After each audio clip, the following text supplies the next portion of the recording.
tag-init kaya isa ang dehydration o ang mas mabilis na pagkawala ng tubig sa katawan sa mga nakikitang problema o banta ngayon. Alamin natin kung paano natin ito maiiwasan. Samahan natin si Sigrid Castañeda sa kanyang Health News. Mainit at malinsangan na ba ang feeling mo sa panahon ngayon? Paano ba naman kasi summer season na? Tuwing mainit ang panahon, hindi maiwasang makaramdam ng pagkauhaw, lalo na kung galing tayo sa labas ng bahay. Ika nga nila, quench your thirst dahil kung hindi, nako baka ma-dehydrate ka. Sa ating health news ngayong araw ay pag-uusapan natin ang tungkol sa dehydration o yung pagkawala ng kinakailangang fluid sa katawan. Alamin din natin kung paano ba maiiwasan ang ganitong kondisyon. Ang dehydration ay isang kondisyon kung saan kulang ang tubig sa katawan. Maaari itong humantong sa iba't ibang seryosong komplikasyon kung hindi agad maaagapan. Alam mo ba na ang ating katawan ay binubuo ng nasa humigit kumulang 60% ng tubig? Yes, you heard that right! Dahil sa bawat aktibidad natin mula sa simpleng paghinga, pagkain, paglalakad at pagpapawis etc. ay nagagamit natin ng tubig sa katawan. Madali man palitan ang mga nailalabas nating tubig sa katawan sa pamamagitan ng pag-inom ng tubig, pero pagdating sa dehydration ay dapat mas doble ang pag-iingat natin. Ngayon, ano-ano ang mga sanhi ng dehydration?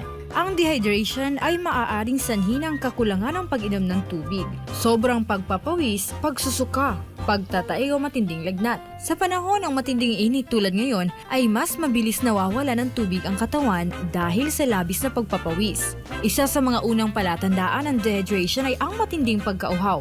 Kasabay nito, nagiging mas matapang ang kulay at amoy ng ihi dahil bumababa ang produksyon nito. At habang lumalala ang kondisyon, maaaring maranasan ang mga sumusunod na simptomas: tuyong bibig at balat, panghihina ng katawan, sakit ng ulo, pagkahilo, pagtitibi o hirap sa pagdumi, mabilis na tibok ng puso, mababang presyon ng dugo.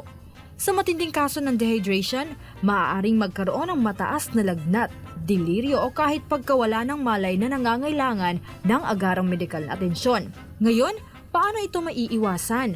Ang pinakamabisang paraan para maiwasan ang dehydration ay ang regular na pag-inom ng tubig kahit hindi nauuhaw. Rekomendado ng mga eksperto ang pag-inom ng hindi bababa sa 8 baso ng tubig kada araw o higit pa. Depende sa pangangailangan ng katawan. Mahalaga rin ang pagkain ng mga pagkaing mayaman sa tubig tulad ng prutas at gulay, lalo na ngayong tag-init.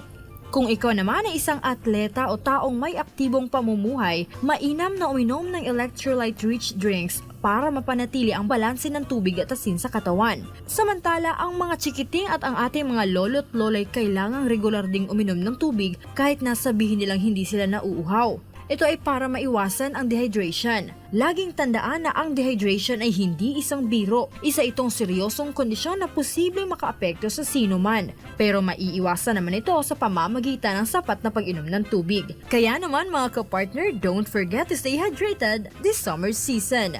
At yan ang ating health news sa araw na ito. Ako si Sigrid Castañeda, ang inyong citizen correspondent, nag-uulat para sa Diyos at Pilipinas kong mahal.